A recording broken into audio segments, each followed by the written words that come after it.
Hello, guys. Welcome back to the channel. So we have to talk about this because it's generating a lot of reaction online. LEXIE Hall recently sat down and discussed several topics surrounding the Indiana fever, but one answer in particular has fans talking. She addressed the viral sideline exchange between Caitlin Clark and Stephanie White, the moment that quickly spread across social media and sparked intense debate among basketball fans. Now, many people online are not happy with what LEXIE Hall had to say. Some fans believe she downplayed the situation and appeared to side more with Stephanie White than Caitlin Clark. As always, let me know your thoughts in the comments below because this topic has become incredibly divisive. The reason this response is drawing so much attention is because many fans already feel that Caitlin Clark has faced unfair treatment from this coaching staff since arriving in Indiana. Whether you agree with that sentiment or not, it's a belief shared by a significant portion of the fan base. Because LEXIE Hall is known to be one of Caitlin Clark's closest teammates and friends, many expected her to strongly defend Caitlin Clark when asked about the incident. However, some viewers came away feeling disappointed by LEXIE Hall's answer. They believe she missed an opportunity to publicly stand up for Caitlin Clark during a moment when fans were looking for support. So, today, we're going to take a look at the social media reactions surrounding Caitlin Clark and Stephanie White's viral tiff and see exactly why so many people are talking about it. Everybody had something to say over the weekend because of the huddle with Caitlin and Stephanie White. We've got Twitter just going out. Everybody's losing their mind. You were there. What happened? Yeah, I mean, I think it's just there's frustration. I think we noticed they were trying to pick on Caitlin a little bit on defensive end. She was getting called for some fouls that, fouls aren't fun. She got in some foul trouble. Our team got into some foul trouble, and that's just all it was. I think that's part of the game. There's frustrations that rise, and decisions have to be made. And ultimately, this wasn't something that carried on. This is in the moment, something that happened, and not something that is talked about now in our locker room, talked about even later on in the game. That's just something that happened. And unfortunately, Caitlin's got a camera on her 24/7. And so you see every little thing, but this happens almost every day in women's basketball. So not something that we're worried about at all. So, this is the part of the conversation that has a lot of people talking because, from LEXIE Hall's perspective, the situation was actually pretty straightforward. As LEXIE Hall explained it, it's clearly about Caitlin Clark picking up her fourth foul.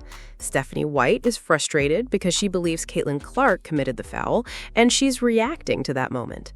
Meanwhile, Caitlin Clark is throwing her hands up and basically saying, "I have my hands up, I have my hands up."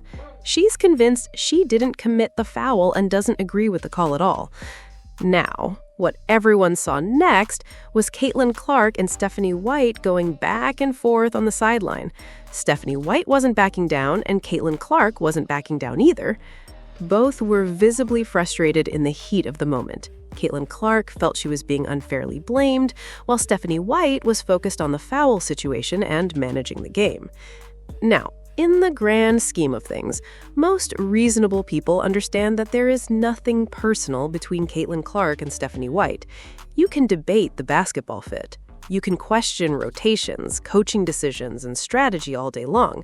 But most people agree that neither Caitlin Clark nor Stephanie White has any personal issue with the other. However, this is where many fans say the real concern begins. The issue isn't necessarily this specific exchange. The issue is that it has happened more than once. That's why the discussion continues to grow online. Fans aren't focusing on one isolated moment, they're looking at what they see as a pattern. LEXIE Hall essentially described what many reasonable observers saw: two competitive people reacting emotionally during a game. She also made it clear that inside the locker room and during practices, these moments aren't viewed as major issues.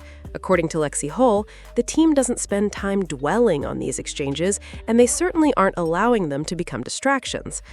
Now, whether fans agree with that assessment or not, LEXIE Hall's message was simple. From her perspective, the incident between Caitlin Clark and Stephanie White didn't affect the team, didn't change anything inside the locker room, and wasn't nearly as significant as many people online have made it out to be. Now, let's move here. CHERYL Miller walks back her comments on Caitlin Clark and other social media crash out. Let's look this. You go, Sue. I mean, I agree with Caitlin what she said. This happens more often than not. I agree with her on that. Oh yeah, she definitely has a microscope on her. Honestly, I think it's just more of the same of what we talked about yesterday. Yeah. Which was, for me, coach-player relationship matters. What is allowed, I guess, between that relationship. But it comes to a point where I think an area of growth for Caitlin is these moments of frustration. When she's frustrated on the court, when she's not getting the calls, when she's getting calls against her. These are areas, all players, when things are going your well and you're playing great, this is, yes, of course, you win games. I think championship teams, I think great players, they find ways when it's not going their way. That's when you know you have like a championship DNA inside of you, when you're frustrated and you can find ways. So to me, it's more about that, right? Like, how are you going to handle that moment next time? Yeah. And you know what? I've got to say one thing about Caitlin, and sometimes I have to remember that she is young, Sue, and the amount of pressure that is on this young lady, and she's coming back, from her injuries and living up to what everybody expects her to be and do and whatnot can be a little bit overwhelming. So I'm gonna give her some grace, and she's right about one thing. I know I've been in situations like that before. It's never played out publicly like this was, but I can understand where she's coming from a little bit. Yeah, the camera hasn't been on huddles like the way it is No. Like I literally, we were talking not. backstage. I have stories on stories about moments like this, but the camera wasn't on you. True. I love the Fever hat. Love what you're doing. Thank you. I'd love to see the girls kind of put it together a little bit better on the floor. But when times are toughest, I said, okay, I got to dust this thing off. I got to wear it today because we need unity now more than ever. And I think that's getting lost on a lot of people. Well, I think you were not calling for unity at all in the first hour. I wasn't. You were demanding that the coach. Yeah. I think his words were stand down. Correct. I think is what you said to the Indiana Fever coach. Coach White is a phenomenal coach. She is. Has done great things for the Indiana Fever and other places in WNBA. We're talking about I think she's just trying to do some coaching, and I think this is just competitive juices kind of flaring. And obviously we've seen things like this in the past. Yeah, if she was a tennis player, she'd be breaking her racket. Sure. Yeah, she would be breaking her racket. If she was a baseball player, I think we'd see her potentially, some of this. Yep. The amount of these that she would do if she was a baseball player. I think that is the type of athlete she is. I'll tell you, everybody wants to tear the Fever apart right now. They do. They're saying that this is going to be the driving force. That maybe this city that has gone a lot of investment into this Fever team and what they have. Because of Caitlin Clark and how thankful they are. It does feel like times maybe not the best. I appreciate you wearing the hat to get them back in good graces. Thank you. Just a little bump in the road. We mentioned it. Yeah, and I came out hot just because I felt like everyone's attacking my Fever and I didn't know what to do, what to say. Obviously, we need Coach White to stand down respectfully in some aspects. But yeah, I'm not above the hard coaching. Because guess what? Okay. CC can handle it. She can take it. She knows she needs it. You can't be showing up your coach like that on the bench. You just can't be doing it. We didn't hear you say that in the first hour. Did you hear that? Depends on who was right. I like this say, okay. Unless you've already put 30 in, or unless you're absolutely out there just tearing it up. Then in that case, Coach White, respectfully, sit down, shut up. I'm going to go out there and I'm going to keep doing what I'm doing. Respectfully. Respectfully, of course. It's just a little blip in the road. I just don't want to see another season slip through the cracks for my beloved Fever. Are you a biased fan, you think? I see Iowa right in front of you. Maybe. But isn't every fan biased? Mm-hmm. Well, right now we need good WNBA conversation. I'm worried that we can't have it because you're just coming from a place of bias. You're saying two different stories. First hour was a little bit different than that. There was no accountability for CC in that first hour. Maybe he's coming around. He kind of stood down a little bit, which I like. He was a little more objective. Obviously, he came in hot. He was more biased, and then obviously you thought about it. That's all he talked about during the break. Thank you. Fever, his beloved Fever. He's been saying we've been seeing him wear this hat all season long behind the scenes. Yeah, we got him front row tickets to every game. Yeah, and I wish I could go. I have a newborn, obviously, so I can't. But so my seat in my house, my Fever seat is right in front of the TV. I never stray from it. But you got a custom red and blue Lazy Boy. Has the exact same material on it. Really nice. Bedazzled. It's got the Fever. I'll take a picture of it when I get home. You have to sweat in that silk. Oh, God, it's hot. Yeah, I didn't think about the W season being during the summer and having to sit in that thing, when I'm just absolutely cooking in there. But hey, guess what? That's what you do for the love of the game. Back and forth is not a bad thing to me, fellas. It happens from time to time. When you policing players, This is what comes with it. And if you can't police your best player, bro, then it's always going to be a problem. But the problem is, Joe, this is not isolated. It's every night. She doesn't play defense. And she got some. Why are you trying to drop a play offensively? Guard your man defensively. Bro, look, y'all know me. I've been on Caitlin and been in Caitlin Clark's corner. But enough is enough now. I'm tired of her behavior. I'm tired of the shoving. I'm tired of the elitist. I'm tired of the entitlement. Enough is enough. Play basketball. Yeah. She's not holding up her end. And I love Stephanie White for this. It was a very similar situation where LeBron was trying to draw up something when Ty Lue first got the job. And Ty Lue said, I got this. Right. Gotta let them know who in charge.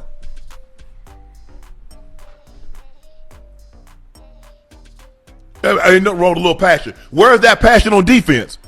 Y'all say she got passion. Where is the passion on defense? Because guess what everybody doing? What they doing, Joe? Attacking her. Yep. The same thing they do with all scores when you don't play. Luka, the best scorer in the NBA. Tell me where they go. That's how you offset it. Make their ass work on defense. Joe, you think you think you finna just come down? Go ahead. Huh? You think you finna just come down, average 25, 30 points a night, and ain't gonna have no pushback on defense? We finna make your ass guard. What? We gonna make you work, man. We gonna seek you out every time. I love the fact that, Joe, that you're on here and you get it. What a lot of times I don't think people get, and people are like, oh, I love passion. If your coach can't coach you, you might as well just go ahead and get them up out of it. After watching Stephanie White crash out on Caitlin Clark, I rewatched the Fever game, and I have every interaction between Stephanie White and Caitlin Clark and the refs.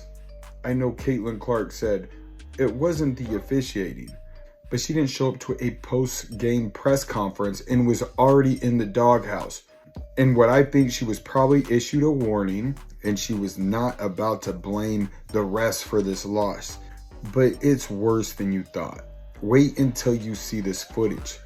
And the last thing I'm going to say is, I think I'm figuring out what's going on here. What they do is isolate Caitlin Clark, and the refs won't let her play any defense. You're going to see from this footage, they won't even let Caitlin Clark near the defender. I'm not talking about fouling. I'm not even talking about touching.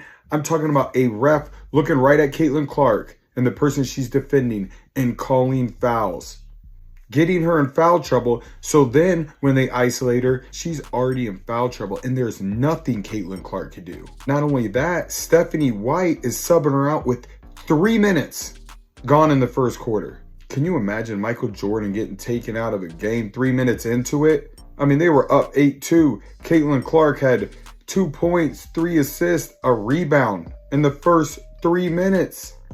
She takes out Aaliyah Boston and Caitlin Clark, and I'll go through that footage too. But let's get into it. All right, so this is what's going on. She's ripping into Caitlin Clark in front of everybody. And Caitlin Clark said, I didn't foul anybody. All I did was put my hands up. And she goes, all right, if you don't want to listen to it, Raven, you get in the game. And you could tell Caitlin Clark's pissed. Watch her shake her head like, this is bullcrap. Like, there's nothing I can do about the refs calling fouls when I'm not touching anybody. You were the one that subbed me out with 3 minutes, and you were the one that didn't challenge the play when I told you dang well I didn't foul anybody. So let's get into it. Caitlin Clark, look at this. Like she said, didn't touch anybody. And then watch her go right to Stephanie White. There's a ref looking right at Caitlin Clark. And you can see her flail her arms up like she can't even believe it. Oh my gosh, how is that on me? I didn't touch anybody. She looks at the scoreboard.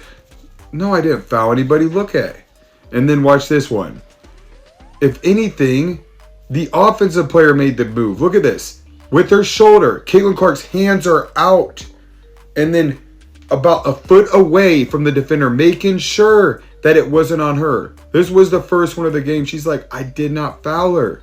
She tells Aaliyah Boston, because she was taken out right there in 3 minutes, I didn't even foul her. Stephanie White's looking up. So Stephanie White's looked at the board on both of those calls. Still not challenging.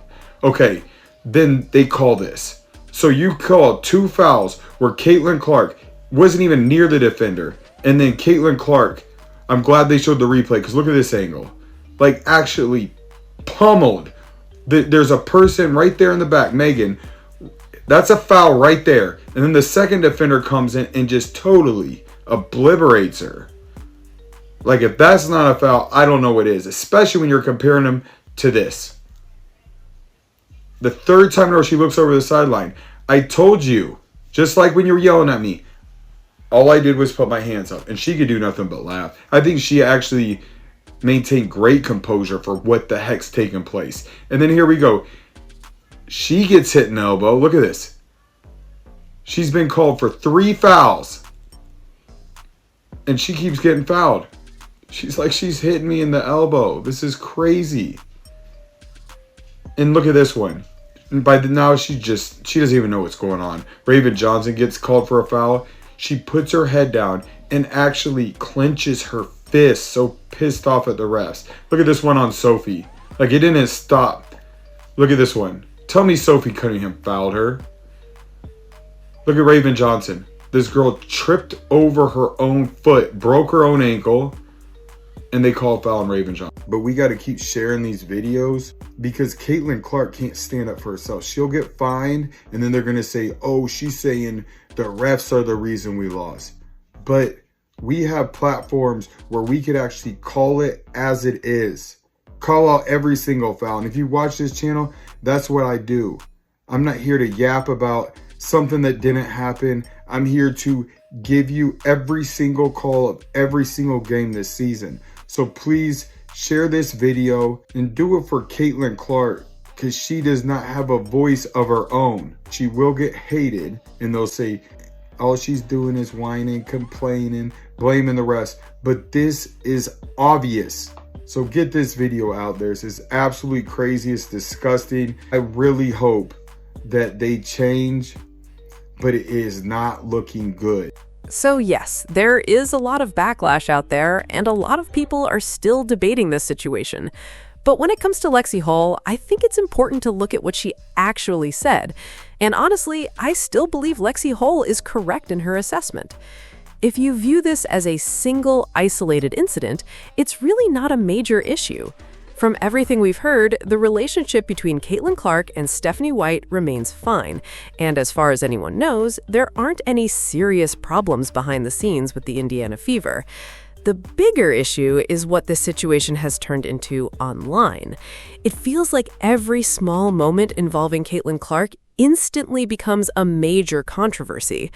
We're now reaching a point where some people seem less interested in Caitlin Clark, the basketball player, and more interested in bringing back the same narratives that dominated discussions throughout 2024.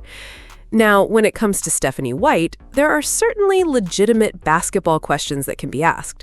Some fans believe the Indiana Fever may eventually need to move on from Stephanie White. But if that happens, it shouldn't be framed as Stephanie White sabotaging Caitlin Clark. That's a completely different conversation. The debate is much more about coaching fit, team direction, and whether the current system is maximizing the roster's potential. At the end of the day, that's where the real discussion should be. Let me know what you think in the comments below, and don't forget to like and subscribe for more updates.